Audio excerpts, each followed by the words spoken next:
भूतिया ऑफिस की कहानी रात की शिफ्ट। दिल्ली की एक बड़ी कंपनी में जहां हजारों लोग काम करते थे, एक पुराना ऑफिस था। उस ऑफिस की सबसे ऊपरी मंजिल पर एक कोना ऐसा था जहां कोई काम करना नहीं चाहता था।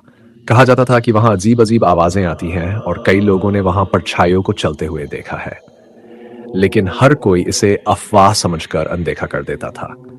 एक दिन नई आईटी कर्मचारी राधिका को रात की शिफ्ट में काम करना पड़ा।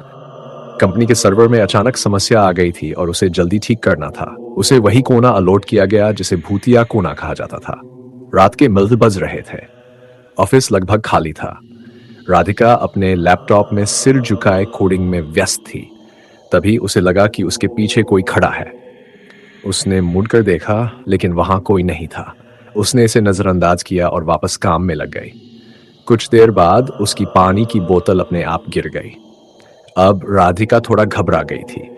उसने सोचा कि शायद हवा चल रही होगी। लेकिन तभी कंप्यूटर स्क्रीन पर अचानक एक पुरानी महिला की छवि दिखी जो धीरे धीरे मुस्कुरा रही थी।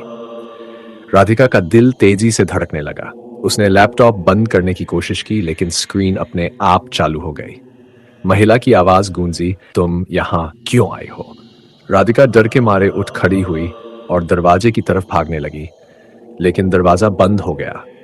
उस अजीब सी आवाज ने कहा, यह मेरा घर है, मैं यहां किसी को नहीं रहने दूंगी।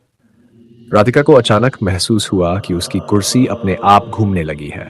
कमरे की लाइटें चपकने लगीं और उसके चारों ओर परछाइयां घूमने लगीं। डर के मारे राधिका ने भगवान का नाम लिया और चीख पड़ी। सुबह जब ऑफिस के अन्य कर्मचारी पहुंचे तो राधिका बेहोश पड़ी मिली। उसने पूरी घटना सुनाई, लेकिन किसी ने उसकी बात पर यकीन नहीं किया। उसके बाद वह कोना हमेशा के लिए बंद कर दिया गया। लेकिन अब भी रात के समय लोग कहते हैं कि उस मंजिल से किसी के रोने की आवाज आती है। क्या आप वहां काम करने की हिम्मत करेंगे?